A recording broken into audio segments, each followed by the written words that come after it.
SDM साहब अपनी सरकारी गाड़ी से अपनी पत्नी के साथ कहीं जा रहे थे। तभी रास्ते में रोड के किनारे उन्हें एक सब्जी का ठेला लगा हुआ दिखाई देता है, जिस ठेले को एक महिला चला रही थी।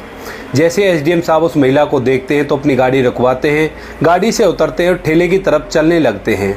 वह महिला जो ठेला लगा रही थी वह देखती है कि एसडीएम साहब उसकी तरफ आते हैं और देखते ही उन्हें पहचान लेती है और अपने चेहरे को छुपाने लगती है। तभी एसडीएम साहब कहते हैं कि सुमन, अपना चेहरा बेशक मत छुपाओ, मैंने तुम्हें देख लिया है। अब इसके बाद वह महिला एसडीएम साहब से माफ़ी मांगने लगती है और गिड़गिड़ाने लगती है। आखिर क्या कहानी थी, क्या किस्सा था, कौन थी वह महिला और एसडीएम साहब से माफ़ी क्यों मांग रही थी? पूरी घटना की सच्चाई जानने के लिए वीडियो को अंत तक जरूर देखें। इलाहाबाद के पास के एक गाँव की है, जहाँ पर एक सुमन नाम की लड़की रहा करती है, जो देखने में काफ़ी ज़्यादा खूबसूरत है और वह खूबसूरती का घमंड भी किया करती है।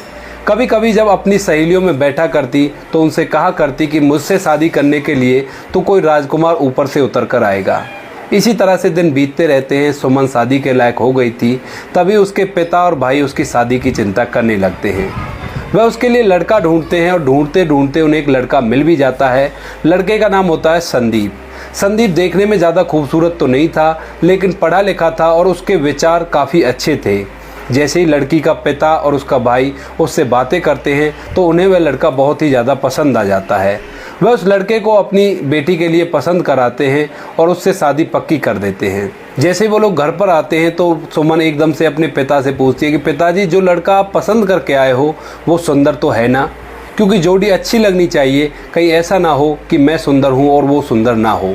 तभी उसके पिता कहते हैं कि बेटी, जो लड़का मैंने तुम्हारे लिए चुना है वह लाखों में एक है। सुंदरता ही मायने नहीं रखती, गुण भी देखे जाते हैं और उस लड़के के अंदर गुण फूट फूट कर भरे हुए हैं। वह पढ़ा लिखा है और सरकारी नौकरी की तैयारी कर रहा है। इस बात को सुनकर सुमन थोड़ी सी मायूस होती है, लेकिन तभी उसका भाई उसे एक फ़ोटो दिखाता है। अब फोटो को जैसे ही सुमन देखती है तो उसका चेहरा लटक जाता है। वो सोचती है कि ये लड़का तो कोई ख़ास नहीं है, अब क्या होगा, कैसे मेरी शादी होगी, इसी सोच में वो डूबी रहती है। लेकिन वह अभी अपने घर वालों का विरोध भी नहीं कर सकती थी, क्योंकि अक्सर गांव में जो शादियां होती है उनमें लड़कियों को इतनी छूट नहीं होती कि वो कुछ बोल सकें। धीरे धीरे समय बीतता है और समय आ जाता है शादी का समय आ गया था। सुमन अपने कमरे में तैयार हो रही थी। घर में खुशियों का माहौल था, रिश्तेदार आए हुए थे और सभी एक दूसरे से बहुत ही ज़्यादा खुशी के साथ मिलजुल रहे थे। बारात आती है। बारात के अंदर जो बाराती थे वो नाच रहे थे और बारात दरवाजे पर आ जाती है। बारात आने के बाद अब टाइम आता है जयमाला का। दोनों को एक दूसरे को माला डालनी थी, तो सुमन उस लड़के के सामने जाती है और उसे सामने से देखते ही एकदम से वो चिल्ला उठती है और अपनी माला को फेंकते हुए अपने पिता से कहती है कि पिताजी, मैं इस लड़के से शादी नहीं करूँगी, चाहे मेरी जान ही क्यों न निकल जाए। अगर आपने इससे मेरी ज़बरदस्ती शादी कराई तो उसके बाद बहुत बुरा हो सकता है। ऐसा कहकर वो शादी से साफ इनकार कर देती है और स्टेज पर ही उस लड़के को कहती है कि तू तो कितना गंदा है, तू अच्छा नहीं दिखता, तू तो काला है। मैं तो तुम्हें फ़ोटो में देखकर अच्छा समझ रही थी कि चलो थोड़ा बहुत तो ठीक है, लेकिन फ़ोटो तुम लोगों ने एडिट करवा के भेजा था। अब इस बात को सुनने के बाद जो लड़के का पिता है वो भी मायूस हो जाता है। वह लड़की के पिता से कहता है कि आपने बताया नहीं था, हमारे बेटे की शक्ल सूरत ऐसी है, ज़्यादा सुंदर नहीं है।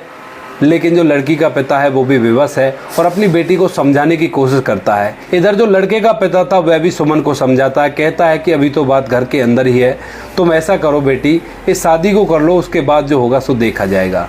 लेकिन सुमन शादी से साफ इनकार कर देती है और चीख चीख कर सभी बारातियों के सामने उस लड़के को बुरा भला कहने लगती है।